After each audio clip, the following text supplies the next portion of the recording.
ណែសរាំងដាក់ពីល្ងាច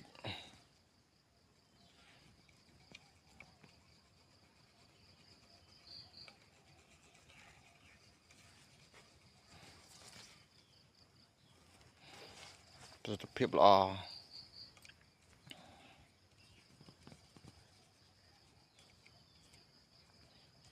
ការពី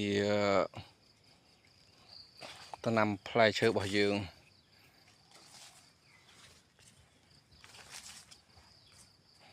ក្តុងទី1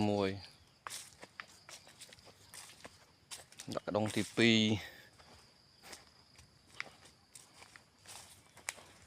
ក្តុងទី2